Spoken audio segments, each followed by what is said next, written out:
புதுச்சேரி பெண்ணிடம் ஆன்லைனில் 22 லட்சம் ரூபாயில் மோசடி செய்த வழக்கில் பெங்களூரு வாலிபர்கள் 3 பேரை சைபர் கிரைம் போலீசார் கைது செய்தனர்.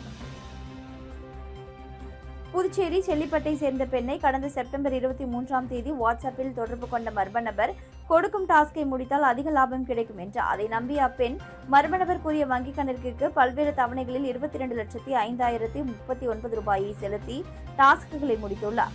அதில் வந்த பணத்தை எடுக்க முடியவில்லை. தான் ஏமாற்றப்பட்டதை அறிந்த அந்த பெண் புதுச்சேரி சைபர் கிரைம் போலீசில் புகார் அளித்தார். அதன் பேரில் சைபர் கிரைம் போலீசார் வழக்கு பதிவு செய்து விசாரணை நடத்தி பெங்களூருவை சேர்ந்த மணிகண்டன், நவீன் மற்றும் கங்காதரன் ஆகியோரை கைது செய்தனர். விசாரணையில் அடையாள ஆவணங்கள் மற்றும் சிம் கார்டுகளை பயன்படுத்தி பல வங்கி கணக்குகளை திறந்து ஆன்லைன் மோசடியில் ஈடுபட்டதும் மேலும் சிலர் இதில் ஈடுபட்டுள்ளதும் தெரியவந்தது. இதையடுத்து மூவரையும் போலீசார் கைது செய்து நீதிமன்றத்தில் ஆஜர்படுத்தி சிறையில் அடைத்தனர். அவர்களிடமிருந்து மொபைல் போன்கள், சிம் கார்டுகள், 76,900 ரூபாய் ரொக்கப்பணம், தங்க மோதிரம், செக்லீஃப், வங்கி கணக்கு புத்தகம் பறிமுதல் செய்யப்பட்டது. இவ்வழக்கில் கைது செய்யப்பட்ட கங்காதரன் மீது கஞ்சா வழக்கு உள்ளது. மேலும் இவ்வழக்கில் தொடர்புடைய சிலரை தேடி வருகின்றனர். வில்லியனூரில் காங்கிரஸ் கட்சி சார்பில் பாத யாத்திரை. மாநில சிறுபான்மையினர் தலைவர் முகமது அசான் ஏற்பாட்டில் நடைபெற்ற நிகழ்ச்சியில் காங்கிரஸ் கட்சியின் மூத்த தலைவர்கள், நிர்வாகிகள், தொண்டர்கள் என ஏராளமானோர் கலந்து கொண்டு நடைபயணம் மேற்கொண்டனர். புதுச்சேரியில் காங்கிரஸ் கட்சி சார்பில் அறிவிக்கப்பட்டிருந்த பாத யாத்திரை நிகழ்வானது பல்வேறு தொகுதிகளில் நடைபெற்று வருகிறது. அதன் தொடர்ச்சியாக வில்லியனூரில் நடைபெற்ற பாத யாத்திரை மற்றும் பொதுக்கூட்டம் நிகழ்ச்சியில் பாராளுமன்ற உறுப்பினர் வைத்திலிங்கம், முன்னாள் முதல்வர் நாராயணசாமி, கட்சியின் மூத்த தலைவர் தேவதாஸ் முன்னிலையில் மாநில சிறுபான்மையினர் தலைவர் முகமது அசான் ஏற்பாட்டில் நடைபெற்ற பாத யாத்திரை நிகழ்வில் லாஸ்பேட்டை சட்டமன்ற உறுப்பினர் வைத்தியநாதன், முன்னாள் சட்டமன்ற உறுப்பினர் கார்த்திகேயன், தமிழ்நாடு காங்கிரஸ் கட்சியின் சிறுபான்மையினர் தலைவர் பாரத் யாத்ரி, முகமது ஆரிஃப், புதுச்சேரி சிறுபான்மையினர் பிரிவு பொறுப்பாளர் மீரா உசேன் மற்றும் காங்கிரஸ் கட்சியின் நிர்வாகிகள், தொண்டர்கள் என ஏராளமானோர் பாத யாத்திரையில் கலந்து கொண்டு சிறப்பித்தனர். இந்த பாத யாத்திரை நிகழ்வானது வில்லியனூர் மாடுவீதியில் இருந்து புறப்பட்டு உத்தரவாகினிபேட், பெரியபேட், மணவெளி, ஜிஎன் பாளையம், சுல்தான்பேட், வில்லியனூர் மார்க்கெட் ஆகிய பகுதிகளில் நடைபயணம் மேற்கொண்டு மத்திய அரசு புதுச்சேரி மாநில வளர்ச்சிக்கு தடையாக இருப்பதாகவும், போலி மாத்திரை குற்றச்சாட்டு, தேசிய ஜனநாயக கூட்டணி ஆட்சியில் ஊழல் போன்றவற்றை பொதுக்கூட்டத்தில் கலந்து கொண்ட காங்கிரஸ் கட்சியின் மூத்த தலைவர்கள் பொதுமக்கள் மத்தியில் பேசினார்கள். புதுச்சேரி நீதிமன்றத்தில் ஆஜர்படுத்தப்பட்ட கடலூர் மத்திய சிறைக்கு அழைத்து செல்லப்பட்ட கைதி மது அருந்திருந்த விவகாரத்தில் காவலர் பணியிடை நீக்கம் செய்யப்பட்டுள்ளார். அரியாங்குப்பத்தை சேர்ந்த ரவுடி சதீஷ் என்கிற மணிகண்டன் மீது அரியாங்குப்பம் காவல் நிலையத்தில் கொலை, மணல் கடத்தல், கஞ்சா விற்பனை உள்ளிட்ட பல்வேறு வழக்குகள் நிலுவையில் உள்ளது.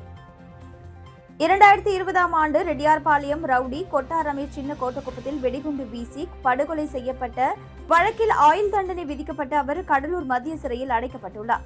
சில நாட்கள் முன்பு மணல் கடத்தல் வழக்கில் அவரை புதுச்சேரி நீதிமன்றத்தில் ஆஜர்படுத்தி அரியாங்குப்பம் போலீசார் கடலூர் சிறையில் இருந்து அழைத்து வந்தனர். பின்னர் மீண்டும் கடலூர் சிறைக்கு அழைத்து சென்ற பொழுது சதீஷை சிறை காவலர்கள் சோதனை செய்தனர். அப்பொழுது அவர் மதுபோதையில் இருந்தது தெரியவந்தது. சதீஷை கடலூர் அரசு மருத்துவமனையில் பரிசோதனை செய்த பொழுது அவர் மது அருந்தியிருந்தது உறுதியானது. இதையடுத்து புதுவை டிஐஜி சத்யசுந்தரம் உத்தரவின் பேரில் அரியாங்குப்பம் காவல் ஆய்வாளர் ஆறுமுகம் விசாரணை நடத்தினார். இதில் நீதிமன்றத்தில் ஆஜர்படுத்திய சதீஷை மீண்டும் கடலூர் சிறைக்கு போலீசார் அழைத்து சென்ற பொழுது அவரது உறவினர்கள், நண்பர்கள் பார்த்து பேசியுள்ளனர். அப்பொழுது சிக்கன் ரைஸ், குடிநீர் கொடுத்துள்ளனர்.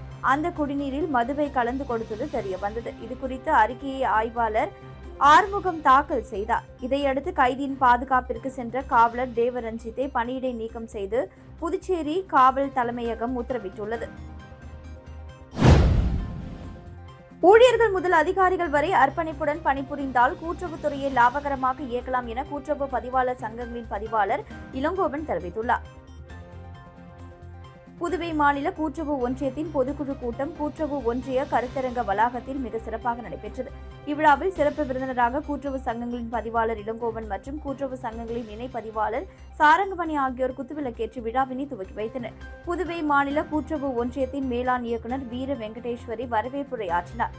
மேலும் அவர் அனைவரையும் கௌரவித்தார். கூட்டுறவு சங்கங்களின் இணை பதிவாளரும் ஒன்றியத்தின் நிர்வாகியுமான சாரங்கபாணி ஒன்றியத்தின் 2023-24ஆம் ஆண்டிற்கான ஆண்டறிக்கையினை வாசித்தார். அதனைத் தொடர்ந்து விழாவில் பேசிய கூட்டுறவு சங்கங்களின் பதிவாளர் இளங்கோவன், அனைத்து அதிகாரிகளும் ஊழியர்களும் அர்ப்பணிப்புடன் பணிபுரிந்தால் கூட்டுறவுத்துறையை லாபகரமாக இயக்கலாம் என்றும் இது தொடர்பாக என்னை எந்த நேரத்திலும் தொடர்பு கொள்ளலாம் என ஊக்கமளித்தார். இந்த விழாவில் பல்வேறு கூட்டுறவு சங்கங்களின் பிரதிநிதிகள் புதுச்சேரி, காரைக்கால், மாகே மற்றும் ஏனாம் ஆகிய பிராந்தியங்களில் இருந்து வந்து கலந்து கொண்டனர். இப்பொதுக்குழு கூட்டத்தின் முடிவில் புதுச்சேரி கூட்டுறவு மேலாண்மை நிலைய முதுநிலை கணினி விரிவுரையாளர் ரங்கநாதன் நன்றி உரையாற்றினார். ஒன்றியத்தின் ஊழியர்கள் இக்கூட்டத்திற்கான ஏற்பாடுகளை சிறப்பாக செய்திருந்தனர். விழாவின் முடிவில் கலந்து கொண்ட அனைவருக்கும் இனிப்பு வழங்கப்பட்டது. ராகுல் காந்தி தேசிய பேரவை சார்பில் முன்னாள் அமைச்சர்கள் ஷாஜகான், கந்தசாமி ஆகியோரின் பிறந்தநாள் விழா இனிப்புகள் வழங்கி கொண்டாடப்பட்டது. ராகுல் காந்தி தேசிய பேரவை சார்பில் முன்னாள் அமைச்சர்கள் கந்தசாமி, ஷாஜகான் பிறந்தநாள் விழா சிறப்பாக கொண்டாடப்பட்டது. ராகுல் காந்தி தேசிய பேரவை தலைவரும் ஊடக பிரிவு சேர்மனுமான ஆரி சேகர் தலைமையில் பேரவை துணைத் தலைவர் திரு வெங்கடம், வழக்கறிஞர் பிரிவு தலைவர் மருத பாண்டியன் ஆகியோர் முன்னிலையில் காராமணிக்குப்பம் ஸ்ரீ சக்திவேல் பரமானந்தர் கோவிலில் சிறப்பு பூஜை நடைபெற்றது. பின்னர் வண்ண அருவி கலைக்கூடத்தில் நடைபெற்ற மாபெரும் ஓவிய போட்டியில் பங்கு பெற்ற மாணவ மாணவிகளுக்கு சான்றிதழ்கள் மற்றும் இனிப்புகள் வழங்கப்பட்டன. அதனைத் தொடர்ந்து முத்துமாரியம்மன் கோவில் ஜெயின் கோவில் எதிரில் பிறந்தநாள் கேக் வெட்டி இனிப்புகள், நலத்திட்ட உதவிகள் வழங்கி கொண்டாடப்பட்டது. இந்நிகழ்ச்சியில் புதுச்சேரி பிரதேச காங்கிரஸ் கமிட்டி செயலாளர் தங்கமணி, மத்திய மாவட்ட துணைத் தலைவர் கலியமூர்த்தி, மேலும் தயாளன், அசோகன், பிரபு, ஹரிகிருஷ்ணன், ராஜீவ்காந்தி, பஞ்சாயத்து ராஜ் சங்கத்தின் தலைவர் அமுதரசன், புதுச்சேரி பிரதேச காங்கிரஸ் கமிட்டியின் வர்த்தக பிரிவு தலைவர் செந்தில்குமார், கோவிந்தன், புஷ்பராஜ், சங்கர் பாபு, ஆறுமுகம், சக்திவேல் மற்றும் வண்ண அருவி கலைக்கூட உரிமையாளர் ராஜேஷ், ஓவியர்கள் சக்தி, ராம்குமார் உட்பட பலர் கலந்து கொண்டனர். தட்டாஞ்சாவடி தொகுதிக்கு உட்பட்ட லாஸ்பேட்டை மெயின் ரோட்டில் அமைந்துள்ள வள்ளலார் திருச்சபை சார்பாக நடைபெற்ற அன்னதானத்தில் நமது மக்கள் கழகத்தின் மாநில பொதுச் செயலாளர் விநாயகம் கலந்து கொண்டு பக்தர்களுக்கு அன்னதானம் வழங்கி தொடங்கி வைத்தார். தைப்பூச பெருவிழாவை ஒட்டி ஆண்டுதோறும் தட்டாஞ்சாவடி தொகுதிக்கு உட்பட்ட லாஸ்பேட்டை மெயின் ரோடு பகுதியில் அமைந்துள்ள வள்ளலார் திருச்சபை சார்பாக சிறப்பு வழிபாடு மற்றும் சமபந்தி விருந்து வழங்கப்பட்டு வருகிறது. அந்த வகையில் இவ்வாண்டு நடைபெற்ற தைப்பூச விழாவில் நமது மக்கள் கழகத்தின் மாநில பொதுச் செயலாளர் விநாயகம் சிறப்பு விருந்தினராக கலந்து கொண்டு சுமார் 1000க்கும் மேற்பட்டவர்களுக்கு உணவு வழங்கினார். மேலும் விழா ஏற்பாட்டாளர்கள் உட்பட பலரும் கலந்து கொண்டனர். வில்லியனூர் சுந்தரமூர்த்தி விநாயகபுரம் மேற்கு ஸ்ரீ வள்ளி தேவசேனா சமேத ஸ்ரீ சிவசுப்பிரமணிய சுவாமிக்கு 108 காவடி மற்றும் 108 பால்குடம் எடுத்தல் நிகழ்வு நடைபெற்றது. புதுச்சேரி மாநிலம் வில்லியனூர் சுந்தரமூர்த்தி விநாயகபுரம் மேற்கு ஸ்ரீ வள்ளி தேவசேனா சமேத ஸ்ரீ சிவசுப்பிரமணிய சுவாமிக்கு 25ஆம் ஆண்டு தைப்பூச திருவிழாவினை முன்னிட்டு 108 பால் காவடி, 108 காவடி உற்சவம் நடைபெற்றது. மாடவீதி வழியாக நடைபெற்ற விழாவில் திரளான பக்தர்கள் கலந்து கொண்டு பால்குடம் மற்றும் காவடி எடுத்து அலகு குத்தி தங்களது நேர்த்திக் கடனை செலுத்தினார்கள். மேலும் காலை ஸ்ரீ மகா கணபதி ஹோமம், அதனைத் தொடர்ந்து காவடி, பால்குடம் எடுக்கப்பட்டதைத் தொடர்ந்து காவடிக்கு சிறப்பு பூஜை நடைபெற்றது. தொடர்ந்து ஸ்ரீ முருகப்பெருமானுக்கு சிறப்பு அபிஷேகம் மற்றும் தீபாராதனை நடைபெற்றது. இதனைத் தொடர்ந்து விழாவில் கலந்து கொண்ட பக்தர்கள் அனைவருக்கும் அன்னதானம் வழங்கப்பட்டது. காரைக்காலில் ஏழை எளிய மாணவர்களின் முழு கல்லூரி படிப்புக்கு உதவிடும் வகையில் புதியதாக தொடங்கப்பட்ட அறக்கட்டளைக்கு பெற்றோர்கள் வரவேற்பு தெரிவித்துள்ளனர். காரைக்கால் அடுத்த திருநள்ளாற்றில் அம்மணி அம்மாள், ஈஸ்வரி, ராமநாதன், உமா சுந்தரி கல்வி அறக்கட்டளை தொடங்கப்பட்டது. இதன் நிறுவனர் உமா சுந்தரி ரிப்பன் வெட்டி செய்தியாளர்களிடம் பேசுகையில், காரைக்கால் அடுத்த திருநள்ளாறு பகுதியில் கடந்த 1960ஆம் ஆண்டு காந்திஜி ஏழை சிறுமிகளின் அன்பு நிலையம் தொடங்கப்பட்டு மாணவிகளுக்கு கல்வி உதவி மற்றும் உணவுகளை தங்களது முன்னோர்கள் 20 ஆண்டுகளுக்கு மேலாக வழங்கி வந்தனர். அது காலப்போக்கில் மறைந்துவிட்டதால் மீண்டும் ஏழை எளிய மாணவிகளுக்கு உதவிடும் வகையில் அறக்கட்டளையை தொடங்கப்பட்டு உள்ளது. முதற்கட்டமாக ஜிப்மர் மருத்துவமனை, ஔவையார் கலை அறிவியல் கல்லூரி, பெரியார் கல்லூரி, மகளிர் பாலிடெக்னிக் கல்லூரி என 4 கல்லூரி மாணவிகளை தேர்வு செய்து முழு கல்லூரி படிப்புக்கு நிதி உதவ முடிவு செய்துள்ளதாக தெரிவித்துள்ளார். இதைத் தொடர்ந்து பல்வேறு அரசு கல்லூரிகளில் பயிலும் மாணவிகளையும் தேர்வு செய்தும் கல்லூரி படிப்புக்கு உதவிடும் வகையில் செயல்பட இருப்பதாக கூறினார். புதுச்சேரி அரசு பள்ளிகளில் ஒப்பந்த அடிப்படையில் பணியாற்றி வரும் ஆசிரியர்கள் பணி நிரந்தரம் கோரி 11வது நாளாக போராட்டத்தில் ஈடுபட்டு வரும் நிலையில் லட்சிய ஜனநாயக கட்சியின் மாணவர் அணியினர் நேரில் சென்று ஆதரவு தெரிவித்தனர். ஒப்பந்த ஆசிரியர்களின் 11வது நாள் போராட்டத்தில் லட்சிய ஜனநாயக கட்சியின் மாணவர் அணி நிர்வாகிகள், மாணவர் அணி தலைவர் சண்முகப்பிரியன் தலைமையில் ஆசிரியர்களின் போராட்டத்திற்கு நேரில் சென்று ஆதரவு தெரிவித்தனர். அப்பொழுது ஆசிரியர்களின் போராட்டத்திற்கு அரசு உடனடியாக தீர்வு காணவில்லை என்றால் புதுச்சேரியில் உள்ள அனைத்து மாணவர்களையும் ஒன்று திரட்டி மிகப்பெரிய அளவில் போராட்டம் நடத்தப்படும் என அவர்கள் அரசுக்கு எச்சரிக்கை விடுத்தனர்.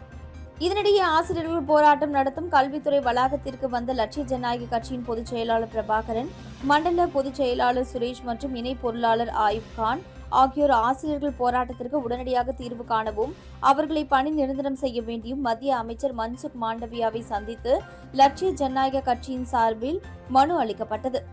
இதுகுறித்து தெரிவித்த நிலையில் ஆசிரியர்கள் அதனை கைத்தட்டி வரவேற்று லட்சிய ஜனநாயக கட்சியின் மற்றும் நிறுவன தலைவர் ஜோஸ் சார்லஸ் மார்டினுக்கு தங்கள் நன்றியை தெரிவித்தனர். வில்லியனூர் தொகுதியிலிருந்து 50க்கும் மேற்பட்டோர் திமுக கட்சியில் இருந்து விலகி உள்துறை அமைச்சர் நமச்சிவாயம் தலைமையில் புதுச்சேரி பாஜக மாநில தலைவர் ராமலிங்கம் முன்னிலையில் அக்கட்சியில் இணைந்தனர். புதுச்சேரி வில்லியனூர் தொகுதியைச் சேர்ந்த திமுக நிர்வாகிகள் சுமார் 50க்கும் மேற்பட்டோர் உள்துறை அமைச்சர் நமச்சிவாயம் தலைமையில் பாரதிய ஜனதா கட்சியில் இணைந்தனர். மேலும் வில்லியனூர் மாடவீதி பகுதியில் ஒன்றிணைந்து மாடவீதியை சுற்றி ஊர்வலமாக சென்று புதுச்சேரி பாரதிய ஜனதா கட்சி தலைமை அலுவலகத்தில் உள்துறை அமைச்சர் நமச்சிவாயம் தலைமையில் பாரதிய ஜனதா கட்சியின் புதுச்சேரி மாநில தலைவர் ராமலிங்கம் முன்னிலையில் வில்லியனூர் மணவெளி தண்டுக்கரை பகுதியைச் சேர்ந்த ஹரி மற்றும் கரிகாலன் ஆகியோருடன் வில்லியனூர் திமுகவை சேர்ந்த சுமார் 50க்கும் மேற்பட்டோர் பாரதிய ஜனதா கட்சியில் இணைந்தனர். மேலும் பாஜக சிறப்பு அழைப்பாளர் முகமது யூனஸ் ஒருங்கிணைப்பில் நடந்த நிகழ்ச்சியில் வில்லியனூர் தொகுதி பொறுப்பாளர் செல்வ கணபதி, வில்லியனூர் தொகுதி தலைவர் தாமரை செல்வன், தொகுதி பொதுச் செயலாளர் ராஜவேல் மற்றும் வில்லியனூர் மாவட்ட நிர்வாகிகள், தொண்டர்கள் என ஏராளமானோர் இதில் கலந்து கொண்டனர். காரைக்கால் மேடு மீனவ கிராமத்தில் 50 லட்சம் ரூபாய் மதிப்பீட்டில் மின் விளக்குகள் கூடிய பேட்மிண்டன் உள் விளையாட்டு அரங்கத்தை அமைச்சர் திருமுருகன் திறந்து வைத்தார். காரைக்கால் அடுத்த காரைக்கால் மேடு மீனவ கிராமத்தில் 55 லட்சம் ரூபாய் மதிப்பீட்டில் அதிநவீன மின் விளக்குகளுடன் கூடிய பேட்மிண்டன் உள் விளையாட்டு அரங்கம் திறக்கப்பட்டது. மீனவ கிராம மக்கள் மற்றும் பொதுமக்களின் நிதியுதவியுடன் கட்டப்பட்ட பேட்மிண்டன் உள் விளையாட்டு அரங்கத்தை அமைச்சர் திருமுருகன் குத்துவிளக்கேற்றி திறந்து வைத்தார். விளையாட்டு வீரர்கள் மற்றும் வீராங்கனைகள் உருவாக்கும் வகையில் பேட்மிண்டன் உள் விளையாட்டு அரங்கம் திறக்கப்பட்டு இருப்பது மகிழ்ச்சி அளிப்பதாக விளையாட்டு வீரர்கள் தெரிவித்தனர். தட்டாஞ்சாவடி தொகுதியில் மெல்வின் தலைமையில் பல்வேறு கட்சிகளில் இருந்து விலகி 300க்கும் மேற்பட்ட இளைஞர்கள் பாஜக மாநில இளைஞரணி தலைவர் ஆடலரசன் முன்னிலையில் மாநில தலைவர் வி.பி. ராமலிங்கம் தலைமையில் பாரதிய ஜனதா கட்சியில் இணைந்தனர். புதுச்சேரி பாரதிய ஜனதா கட்சி தட்டாஞ்சாவடி தொகுதியைச் சேர்ந்த மெல்வின் தலைமையில் பல்வேறு கட்சிகளில் இருந்து விலகி 300க்கும் மேற்பட்ட இளைஞர்கள் பாரதிய ஜனதா கட்சியில் இணையும் விழா புதுப்பேட்டை அருகே நடைபெற்றது. மாநில இளைஞரணி தலைவர் ஆடலரசன் முன்னிலையில் மாநில தலைவர் வி.பி. ராமலிங்கம் தலைமையில் கட்சியில் இணைந்தனர். அதனைத் தொடர்ந்து நலத்திட்ட உதவிகள் வழங்கப்பட்டது. மேலும் இந்த நிகழ்ச்சியில் முன்னாள் எம்எல்ஏ பாஸ்கர் கலந்து கொண்டு புதிதாக கட்சியில் இணைந்தவர்களுக்கு வாழ்த்து தெரிவித்தார். கூட்டத்தில் உரையாற்றிய மாநில தலைவர் ராமலிங்கம் வரவிருக்கும் 2026 சட்டமன்ற தேர்தலில் பாரதிய ஜனதா கட்சி மாபெரும் வெற்றியை பெற இளைஞர்கள் முக்கிய பங்கு வகிப்பார்கள் என நம்பிக்கை தெரிவித்தார். மேலும் அவர் புதிய உறுப்பினர்களை அன்புடன் வரவேற்று பாஜக அரசியலிலும் கொள்கைகளிலும் மக்கள் மத்தியில் பெரும் நம்பிக்கையை பெற்றுள்ளதற்கான சான்றாக இந்நிகழ்வு விளங்குகிறது என குறிப்பிட்டார். இந்நிகழ்ச்சியில் உழவர்கரை மாவட்ட தலைவர் உலகநாதன், உழவர்கரை மாவட்ட இளைஞரணி தலைவர் ராஜசேகர், மாவட்ட பொதுச் செயலாளர் ரமணா சங்கர், தட்டாஞ்சாவடி தொகுதி தலைவர் கவிதா, மாநில இளைஞரணி துணைத் தலைவர் தமிழரசன், பொதுச் செயலாளர் அமல்ராஜ், விக்ரமாதித்தன், பொருளாளர் சித்தானந்து உள்ளிட்ட பல்வேறு நிர்வாகிகள் இதில் கலந்து கொண்டனர். தமிழக வெற்றி கழகத்தின் 3ஆம் ஆண்டு துவக்க விழாவை முன்னிட்டு கண்டமங்கலம் மத்திய ஒன்றியம் பாக்கம் 4 முனை சந்திப்பில் மாவட்ட கழக செயலாளர் விஜய், ஜி.பி. சுரேஷ், பிபிஏ அவர்கள் பொதுமக்களுக்கு இனிப்புகள் மற்றும் விசில் சின்னம் நோட்டீஸ் வழங்கப்பட்டது. நிகழ்ச்சியில் கலந்து கொண்டவர்கள் ஒன்றிய செயலாளர் ராஜசேகர், ஒன்றிய நிர்வாகிகள் சேவாக், சேதுபதி மற்றும் அணி நிர்வாகிகள் பாக்யராஜ், டாக்டர் ஹரிதரன், அரவிந்தன், பாக்கம் அரவிந்த் மற்றும் கிளை செயலாளர்கள் சோமசுந்தரம், கிருஷ்ணமூர்த்தி, முகேஷ், ஆழியூர் அரி மற்றும் கிளை பூத் நிர்வாகிகள் கலந்து கொண்டனர். புதுச்சேரி தைப்பூச திருவிழாவில் ஜல்லிக்கட்டு காளியை முருகன் அடக்குவது போல் இருந்த அலங்காரம் பக்தர்களை வெகுவாக கவர்ந்தது. புதுச்சேரி வில்லியனூர் கூடப்பாக்கம் அருள்மிகு நீலோத் பாலாம்பிகை உடனுரை அருள்மிகு நிமிலீஸ்வரர் ஆலயத்தில் எழுந்தருளியிருக்கும் அருள்மிகு பாலசுப்பிரமணியர் ஆலயத்தில் தைப்பூச திருவிழா வெகு விமர்சையாக நடைபெற்றது. இதில் 1000க்கும் மேற்பட்ட பக்த கோடிகள் தைப்பூச பெருவிழாவில் கலந்து கொண்டு அருள்மிகு பாலசுப்பிரமணியருக்கு செடல், வேல், அலகு, காவடி, பால் காவடி, பறக்கும் காவடி, ஜேசிபி கார், லாரி போன்ற வாகனங்களை அலகிட்டு இழுத்து சென்று நேர்த்திக் கடனை செலுத்தினார்கள். மேலும் ஒவ்வொரு ஆண்டும் பொதுமக்களுக்கு விழிப்புணர்வு ஏற்படுத்தும் வகையில் முருகன் அலங்கரிக்கப்பட்டிருப்பார். அதன்படி இந்த ஆண்டு ஜல்லிக்கட்டு காளையை முருகன் அடக்குவது போன்று அலங்கரிக்கப்பட்டிருந்தது. இது பக்தர்களையும் பொதுமக்களையும் வெகுவாக கவர்ந்தது.